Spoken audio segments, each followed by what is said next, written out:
This is slavery. Slavery's pretty old. It used to be done out in public, and we stopped that, but now it's being done in the shadows of society. It's also known as sex trafficking, and it continues to affect communities across the globe. It impacts our entire community at large. I mean, it affects the family unit, it affects job productivity, it affects everything about that person's life and then everything around it. It's also a multi-billion-dollar industry. Experts say nationally there was roughly 3,600 documented sex trafficking cases last year. These numbers may be much higher, but it's difficult for victims to report the crime. Ginny Waller with Midland Sexual Trauma Services works firsthand with individual victims and survivors of sexual abuse.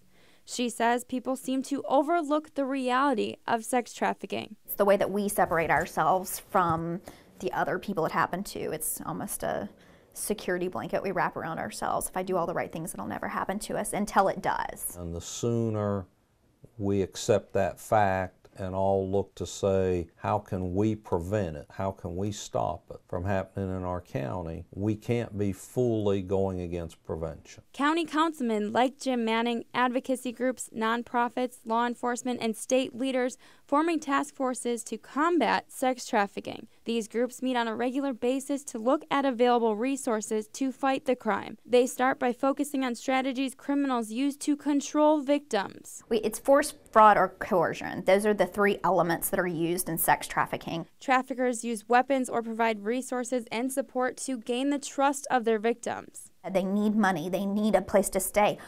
Sometimes the perpetrators get them addicted to drugs and alcohol, so they need the drugs and alcohol that they're now addicted to. That kind of activity happens everywhere. Recently in the Midlands, a group of men was accused of exploiting underage girls online, some of them using sites like Craigslist, Backpage, or Adult Friend Finder. I don't know any little girl that says when she's 8 years old, man, I want to grow up and be a prostitute. Modern day slavery is alive and well here in our state. Attorney General Alan Wilson gathering his task force in January to back a bill that is now in the General Assembly. If it passes, the measure would allow law enforcement to cross jurisdictions, making it easier to investigate and prosecute human sex trafficking cases in the state. The whole point is to take a holistic approach, not just how to detect, prevent, investigate, and prosecute human trafficking, but how to educate on it so we can prevent it from ever happening in the first place, and get the word out there for people who are in this lifestyle that they're not alone, there is hope and there is a way out, and how do you reach them and how do you identify them. A call to action urging people to get involved and stand up for human rights.